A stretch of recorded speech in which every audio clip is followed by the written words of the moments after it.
Hello, I'm Jasmine Leonard, and welcome to Point News Now. On today's show, we'll discuss the always hot topic, the Occupy Pittsburgh movement. Is Occupy Pittsburgh finally coming to a close? We'll check in with reporter Christy Babor and Point Park professor Anthony Moretti to find more.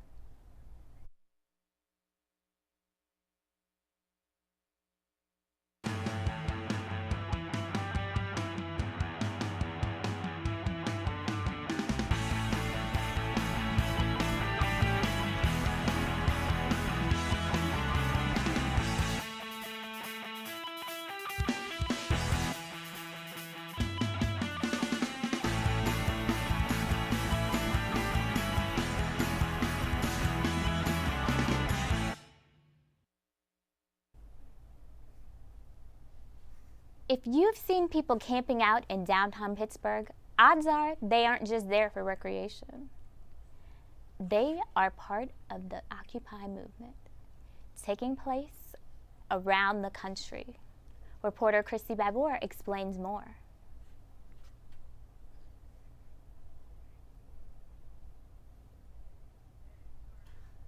It began in New York City with Occupy Wall Street. Protesters settled in Zuccotti Park in the Wall Street district in September 2011. The movement quickly spread to other cities around the country, even around the world, including here in Pittsburgh. Occupy protesters in Pittsburgh set up camp in Mellon Green, outside of BNY Mellon downtown, in October. The Occupy movements in various cities, although related, have no common organization holding them together. That means there are a lot of different ideas of what the movement is about. John McNulty, who has been supporting the movement in Pittsburgh since it began, says that although there are various ideologies, they are all for a change that would benefit the lower and middle classes. It's very easy for the casual observer or the person in the suburbs to say, well, they're all anarchists or they're all communists. Well, those two definitions don't even square up because communists by definition are well organized. So, and there's some young people who might say they're an anarchist, or someone that says, you know, there has been a couple of kids that believe in socialism, but it's mostly, I would say, a marketplace of ideas. Most of the people I talk to are more interested in a fair brand of capitalism. They're not against capitalism. They're against, vulture capitalism. They're against the type of capitalism that, exploitative capitalism that is, eroding the middle class. At the root, Occupy protesters around the country are protesting financial systems they say promote economic inequality. Their slogan is, "We are the 99%, referring to the fact that the top 1% of income owners in the United States control a majority of the wealth. Hip-hop artist and activist Paradise Gray says he has been involved in the Occupy movement in New York and Pittsburgh. He says the objectives of the movement are consistent with what the hip-hop and the black community has been trying to call attention to for years. The thing that the Occupy Wall Street movement is talking about, been affecting, we've been talking about it for hundreds of years. The banks and the way that they do foreclosures, that affects black communities worse than it does white communities. Police brutality, we've been talking about that forever. Mm-hmm. Income inequities, we've been talking about that forever. So we felt like finally, so-called white people are finally getting the point and they see what's really happening here. The Occupy movement in Pittsburgh has been given its eviction notice. A judge gave protesters a deadline of noon on Monday to vacate Mellon Green. Occupiers began packing up last weekend but still had not been forced to vacate the park Tuesday morning. Protesters say that even with the eviction, they will continue to spread their message, and a common saying is, "You cannot evict an idea." No matter what, there is a sense inside the encampment that the movement has done some good. I think the Occupy Wall Street movement has been extremely successful. If you look, when have you ever seen a movement resonate worldwide the way the Occupy Wall Street movement has? It has changed the language, changed a lot of people's thinking, and most importantly, the Occupy Wall Street movement has changed the national conversation. The Occupy movement may have changed the rhetoric, but it remains to be seen whether protesters will get the major changes in government and banking that they are seeking. Until then, protesters say they will continue spreading their message.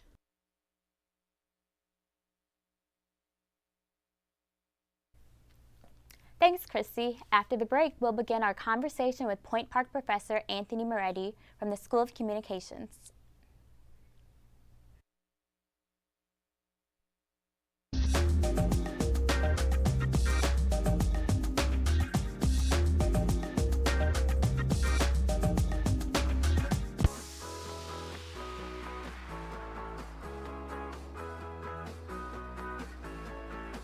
I want to help out with UView, but I don't know if I have enough credits or even enough experience. You can become a part of UView the minute you become a Point Park student. You learn how to work the equipment from upperclassmen, classes, and in the studio.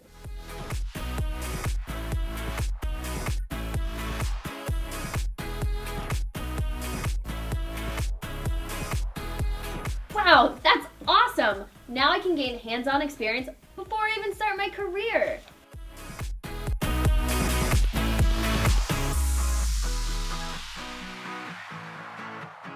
UView has numerous opportunities for you to help, whether it's being an analyst for Pioneer Sideline, or a host for Daybreak, or a reporter for Ear Candy.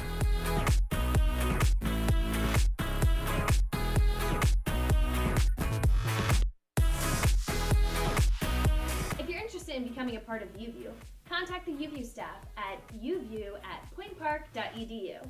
Or visit the UView pages on Facebook and Twitter.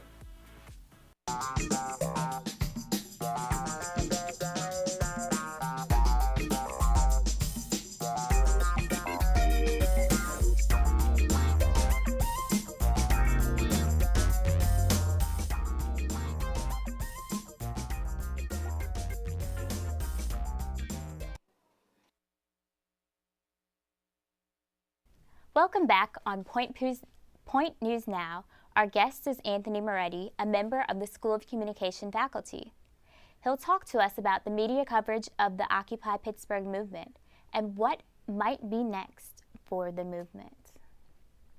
Hi, Professor. Thanks for joining us. Thank you. Now that there has been an eviction order, do you think the movement is over? I don't think it's over. I think the challenge has always been for the Occupy protests, whether it's Pittsburgh, New York, or wherever, it's finding that way to move beyond just people intents, to move into something that is more sustainable, something that's a political movement, something that has the opportunity to last more than just a couple of months. I don't know if they're there yet. There are parallels drawn to the Tea Party movement from the summer of 2010 and summer of 2011. I don't know if those parallels are fair, but they're inevitable that they're going to happen. Of course they are. But for the Pittsburgh movement and for the folks in New York or again Chicago, D.C., wherever, I still think their challenge is can they come together as a larger group instead of individual pockets across the country? If they can, it has a chance to sustain itself. If it doesn't, I think it'll be one of those things we'll look back on and say, that was interesting for a while, but it just simply didn't last. That's right. How do you think this movement has changed the political discourse? I think it's too early to tell. I think inevitably, again, that answer is going to be on how well it sustains itself. You know, the Tea Party movement has seen some petering out of its effectiveness. And I think in large measure part of that was because the anger that was directed toward Washington in 2010 and to a lesser extent in 2011 isn't right now in that same sort of intensity. A lot of the focus has turned to the political race. A lot of the focus has turned also to the economy and how it's improved.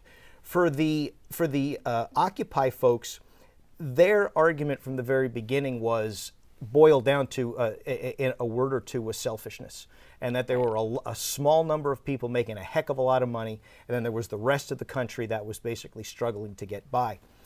That message also becomes a little more difficult now that the economy is showing signs of improving. Right. That movement also struggles a little bit, as I said, if you can't necessarily coalesce and identify who's your leader.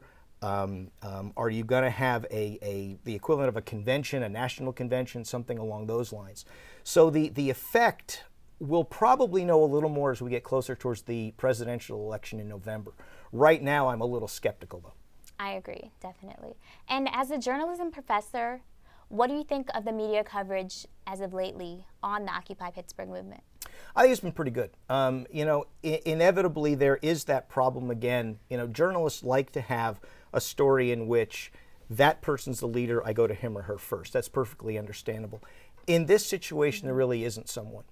Also, if you look at Pittsburgh, by and large, it's been a very sort of benign movement. There hasn't been a lot of, ferocity. Controversy. Exactly. They haven't. The folks in Washington, for example, there was that one idiot who decided to throw a brick at a police officer. Yeah. There's been nothing like that here.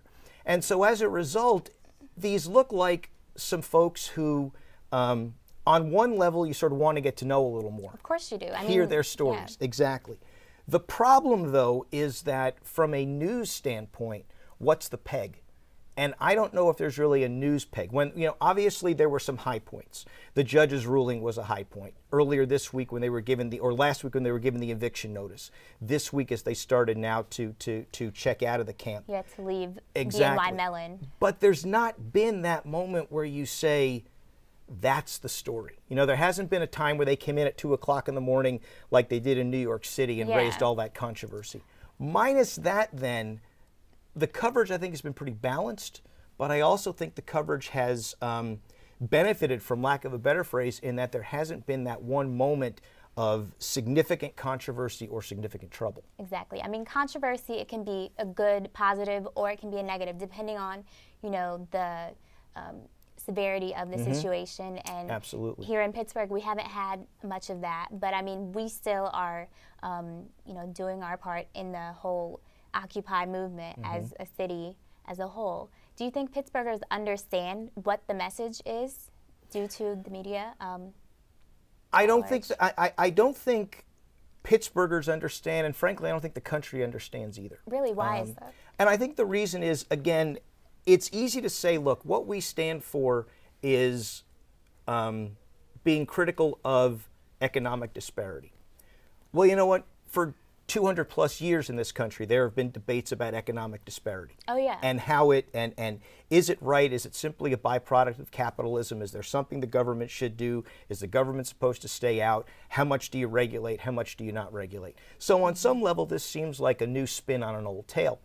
On the other hand, though, for the Pittsburgh movement and for the movement across the country, nationwide. Exactly. What it really needs is that moment where people say, "Yeah, I get it." Right. I understand what this movement is all about. I understand what it represents. The Tea Party movement succeeded in that way very much, in part because there were politicians who quickly aligned with them and said, we're going to go to Washington together and we're going to do something about it. Right. I don't think they've been successful, but that's a whole different story. Yeah. But what these folks have done is not yet been able to sort of link to that politician or group of politicians who have said, I support you, you support me, let's work together. Right. And I believe it's probably because it's so publicly based. It's about the people, for the people, by the people. It's not based on politicians coming together as one and, deciding, going to Capitol Hill and deciding what we're going to do. It's about the people deciding what's going on in our country and to make changes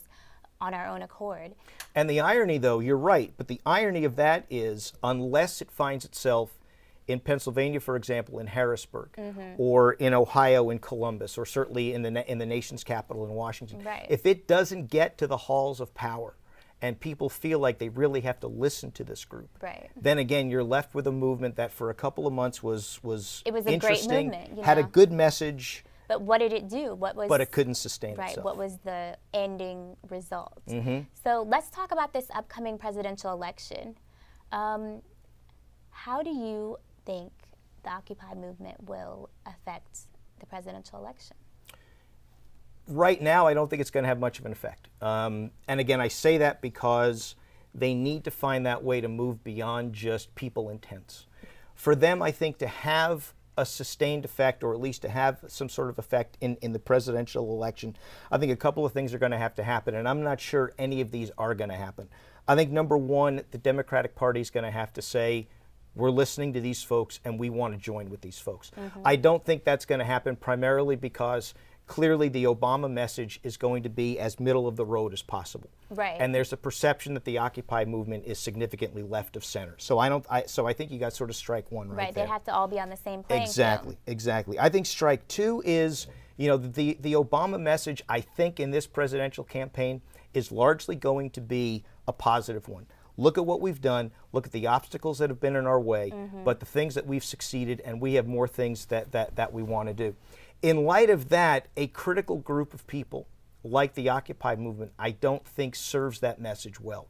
Because I think, generally speaking, the public is going to look at the Occupy movement and the Tea Party movement and see sort of the flip side of the same coin. Right, the pros and cons of each movement. Exactly. And I think ultimately as well, the president has the advantage of incumbency.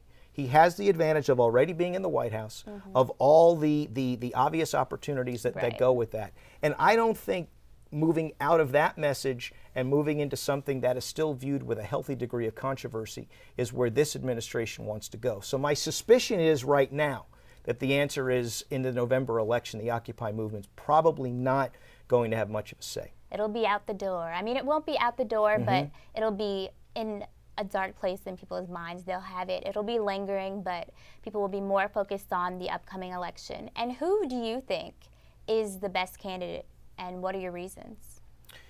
Well, I think on the Republican side, it's inevitable it's going to be Mitt Romney. It's not for me to say if he is the best candidate, whatever. That's certainly the direction the Republican Party is going. What I think is going to make this an interesting campaign, though, is that for the most part, this president has tried to govern as much to the middle as possible, knowing full well he had to keep the liberal base of his party content. I don't know if he's done that especially well, but I think that's just part of a different philosophy and ideology and whatnot. Mitt Romney is going to try to govern as much to the middle as a Republican as well. He's not going to be exactly. And so I think to some extent you're looking at two men who may be a little closer politically than a lot of people may at first think. If it were George Bush running against Barack Obama, the differences are night and day. Exactly. If it had been Al Gore even running against Mitt Romney, I think the differences would have been a little more night and day. Right. But there's not a significant, well, there are significant differences between the two men. But I think, for example, on social issues, by and large, they see the world through the same lens. To some extent, economically, they obviously see the world differently. One believes in it more from a business economic standpoint. One believes it a little more from sort of a government involvement standpoint. Right, of course. But social issues, I think you're looking at two men who, by and large, are the same. That's right. Well, that is all the time we have for today. I would love to thank Professor Moretti for coming out and being here with us, and thank you for watching, and wait for more hot topics and up-to-date news. You can watch Point News Now this Thursday. I'm Jasmine Leonard. Have a nice night, Point Park.